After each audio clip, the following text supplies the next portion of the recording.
జూబ్లీహిల్స్ ఎన్నికల ప్రచారంలో అధికార పార్టీ నేతలకు నిరసన సెగ తగులుతోంది. ఎన్నికల్లో ఇచ్చిన హామీలపై జనం ప్రశ్నిస్తున్నారు. ఎర్రగడ్డ డివిజన్లో మంత్రి జూపల్లి కృష్ణారావును వృద్ధురాలు నిలదీసింది. 4,000 రూపాయల పెన్షన్ ఏమైందని జూపల్లి కృష్ణారావును నిగ్గదీసి అడిగింది. కరెంటు బిల్లు ఫ్రీ అని మాట తప్పారని మండిపడింది. ఇప్పుడు తమకు బిల్లు వస్తోంది, ఏం చేయాలని ధ్వజమెత్తింది.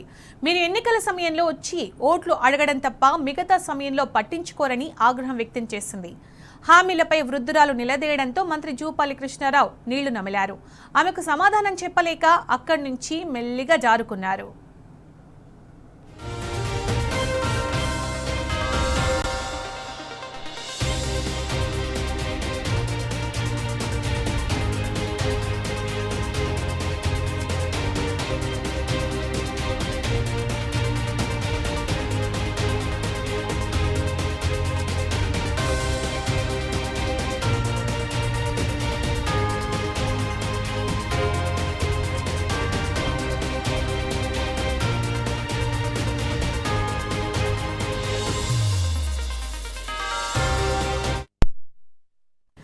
ఇదే అంశానికి సంబంధించి పూర్తి సమాచారం మా ప్రతినిధి లివిల్ అందిస్తారు. లివిల్, ఎన్నికల ప్రచారంలో మంత్రి జూపల్లికి ఎదురుదెబ్బకు సంబంధించి మీ దగ్గర ఉన్న సమాచారం ఏంటి? ఒక వృద్ధురాలు అతన్ని నిలదీసినట్టు తెలుస్తోంది కదా. జూబ్లీహిల్స్ ఉప ఎన్నికల్లో కాంగ్రెస్ పార్టీకి రోజు రోజు నిరసనలు వ్యక్తమవుతున్న పరిస్థితి కనిపిస్తుంది. ఎన్నికల ప్రచారంలో భాగంగా ఎక్కడికి వెళ్ళినా నిరసనతోనే స్వాగతం పలుకుతున్నారు. అనేక చోట్ల కాంగ్రెస్ పార్టీ అభ్యర్థిని కావచ్చు, వారికి వెళ్లే అభ్యర్థితో పాటు వెళ్లే మంత్రులను కూడా నిలదీస్తున్న పరిస్థితి వాళ్ళ మరొకసారి తాజాగా కనిపిస్తుంది. ఏదైతే జూబ్లీహిల్స్ లో ఇలా ప్రచారం అభ్యర్థితో పాటు ప్రచారం చేస్తున్న జూపల్లి కృష్ణారావు మంత్రిగా ఉన్నారా, మంత్రిని మీరు వచ్చిన కాంగ్రెస్ ప్రభుత్వం వచ్చిన తర్వాత నుంచి కరెంటు ఉచితమని చెప్పారు, కరెంటు బిల్లు ఎక్కడ ఉచితంగా ఇస్తున్నారు అంటూ కూడా నిలదీశారు. కాంగ్రెస్ ఉచితంగా కరెంటు ఉచితంగా ఇస్తామని చెప్పింది కాంగ్రెస్ ప్రభుత్వం, కానీ వచ్చినాక మాకు వేలలో కరెంటు బిల్లు వస్తుందంటూ కూడా మంత్రి జూపల్లి కృష్ణారావును నిలదీసింది.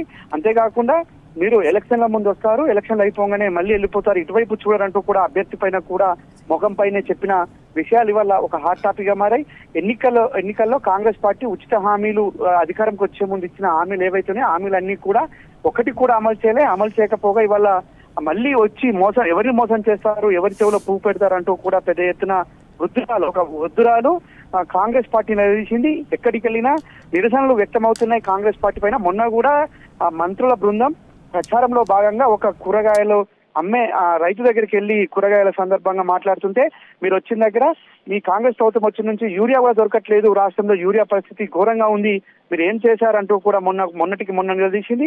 ఎక్కడికి వెళ్ళినా నిరసనలతోనే స్వాగతం పలుకుతున్నారు, ఎక్కడికి వెళ్ళినా ముఖం మీదే చెప్తున్న పరిస్థితి కనిపిస్తుంది. కాంగ్రెస్ పార్టీ పూర్తిగా వైఫల్యం చెందినడానికి ఇంత పెద్ద నిదర్శనం లేదంటూ కూడా వాళ్ళ రాజకీయ విశ్లేషకులు చెప్తున్నారు. ఇవాళ ఒక ముసలావిడ ఏకంగా కరెంటు బిల్లు పైన నిలదీస్తుంటే కాంగ్రెస్ పార్టీ మాత్రం తప్పించుకునే ప్రయత్నం చేస్తుంది. ఇవాళ మేము ఉచితంగా కరెంట్ ఇస్తున్నామని గొప్పలు చెప్పిన కాంగ్రెస్ ప్రభుత్వానికి ఇవాళ ఒక వృద్ధురాలు చెప్పిన మాటలే ఇవాళ సమాధానంగా చెప్పవచ్చు. ఇవాళ అంతేకాకుండా గత బీఆర్ఎస్ ప్రభుత్వంలో 24 గంటలు కరెంటు, నాణ్యమైన కరెంట్ వచ్చేది, కానీ ఇవాళ కరెంట్ ఎప్పుడు వస్తుందో ఎప్పుడు పోతుందో తెలియని పరిస్థితి ఉంది ఈ కాంగ్రెస్ ప్రభుత్వంలో అంటూ కూడా మండిపడ్డగా వృద్ధురాలు స్వయంగా అభ్యర్థి ముందటే ఈ మాట్లాడడంతో ఒక్కసారిగా వారంతా షాక్ గురయ్యారు. ఖచ్చితంగా కాంగ్రెస్ పార్టీ, కాంగ్రెస్ ప్రభుత్వానికి ఇది ఎదురుదెబ్బ తాకుతుంది అని ఖచ్చితంగా సంకేతాలు ఇస్తున్న పరిస్థితి కనిపిస్తుంది. ఎక్కడికి వెళ్ళిన ఓటర్లు కావచ్చు, అక్కడ ఉన్న స్థానికులంతా కూడా సమస్యలపైన నిలదీస్తూనే మరోపక్క ఇచ్చిన హామీలు అమలు చేయలేదంటూ మంత్రులు కావచ్చు, ఇటు అభ్యర్థిని కూడా నిలదీస్తున్న పరిస్థితి వాళ్ళ తాజాగా కనిపిస్తుంది. మొన్న కూరగాయలు కావచ్చు, అంతకు ముందుకు చాలా మంది అంటే నియోజకవర్గంలో ఎక్కడికి వెళ్ళినా ఇదే విధంగా వారికి ఎదురు కావడంతో వారంతా కూడా షాక్ గురవుతున్నారు. చేసినవి చెప్పుకోలేని పరిస్థితి, అనేక హామీలు కూడా చేస్తామని చెప్పి ఏ ఒక్కటి కూడా చేయకపోవడంతో ఈ పరిస్థితి దాపురించినట్లు కూడా వారు చెప్తున్నారు. వాళ్ళు చాలా చోట్ల కాంగ్రెస్ మంత్రులే చెప్పుకుంటున్నారు, మనం ఏ ముఖం పెట్టుకొని వెళ్ళి ఇవన్నీ ఓట్లు అడగాలి, ఏ ఒక్క హామీ కూడా నెరవేర్చారు కదా అని చెప్పుకుంటున్న పరిస్థితి వాళ్ళ తాజాగా జూబ్లీహిల్స్ నియోజకవర్గంలో కనిపిస్తుంది. అది ఓటర్ల నుంచి వ్యక్తం కావడంతో మరింత షాక్ గురవుతున్నారు. ఖచ్చితంగా బీఆర్ఎస్ పార్టీ గెలుస్తుంది, బీఆర్ఎస్ పార్టీ వైపు వాళ్ళ జూబ్లీహిల్స్ ప్రజలు ఉన్నారనేది మరొకసారి సుస్పష్టమైంది. ఈ నేపథ్యంలో కాంగ్రెస్ పార్టీకి అడుగడుగున నిరసనలు వ్యక్తమవుతున్నాయని మనం ప్రధానంగా చెప్పుకోవచ్చు. సునీత. రైట్ లివిల్, థ్యాంక్ యూ.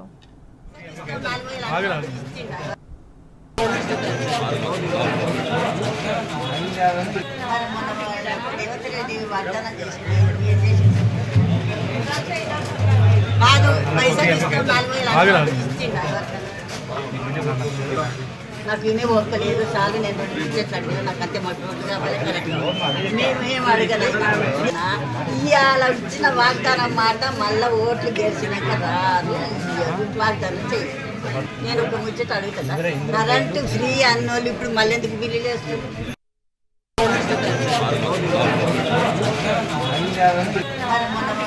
రేవంత్ రెడ్డి వాగ్దానం చేసింది ఏం చేసింది